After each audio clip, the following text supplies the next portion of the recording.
শিক্ষাৰ্থীসকল, মই আজি তোমালোকক গীত আৰু ছবিৰ কবিতাটোৰ বিষয়ে ক'বলৈ ওলাইছোঁ। কবিয়ে কবিতাটিত কৈছে যে আমি দৈনন্দিন জীৱনত বহুতো গীত শুনো।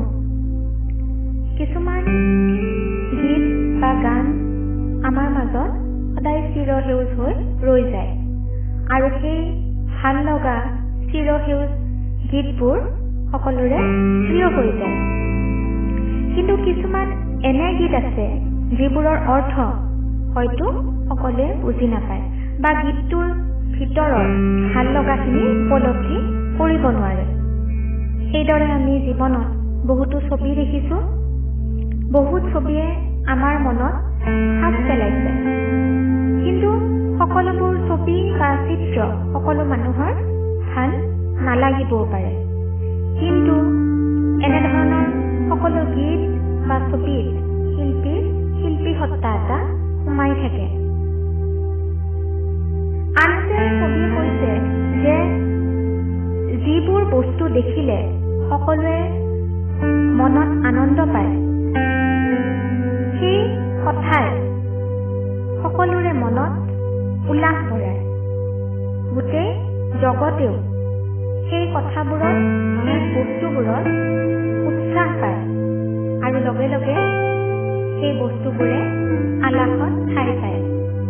অৰ্থাৎ সেই বস্তু বা সেই কথাবোৰে এটা উচ্চ স্থান দখল কৰিবলৈ সক্ষম হয় আৰু তেতিয়াই সকলোৱে ভাল বুলি তাক আঁকোৱালি লয়।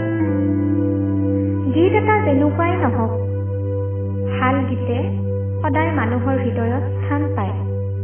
আৰু ছবি এখন যেনেকুৱাই নহওক কিয়, যদি ছবিখন ভাল হয়, সেই ছবিখন দেখাৰ লগে লগে মনৰ ভিতৰলৈ সোমাই যায়।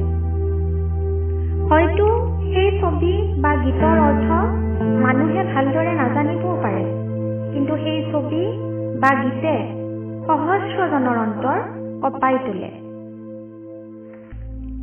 আমি আমাৰ চাৰিওফালে সদায় গছ লতিকা আদি দেখি থাকোঁ। সদায় দেখি থকাৰ কাৰণে আমি হয়তো সেই প্ৰাকৃতিক পৰিৱেশৰ গুৰুত্ব উপলব্ধি কৰিব নোৱাৰোঁ। কিন্তু যেতিয়া সেই গছ লতা পাত আদি ছবি আকাৰে আমাৰ আগত আহে, আমি ছবিখন বেছি গুৰুত্ব দিওঁ আৰু ছবিখনেও তেতিয়া প্ৰাণ পাই উঠে। ঠিক তেনেদৰে সদায় কৈ থকা, শুনি থকা সৰু কথাটি যেতিয়া সুৰ দি তাক গীতৰ আকাৰ দিয়া হয়, তেতিয়া সেই গীতে সকলোৰে অন্তৰ চুই যায়। তেতিয়া আমাৰ মন প্ৰাণ ভৰি পৰে। কবিয়ে কৈছে যে কলা আৰু কুশলতা এইবোৰ হৈছে একোটা বিদ্যা, আৰু এই কলাৰ কোনোদিনে মৃত্যু নহয়। কলা আৰু বিদ্যা যুগে যুগে মানুহৰ মনত অজৰ অমৰ। আমি বিভিন্ন ধৰণে কলা আহৰণ কৰোঁ, শিকো, বুজো, জানো।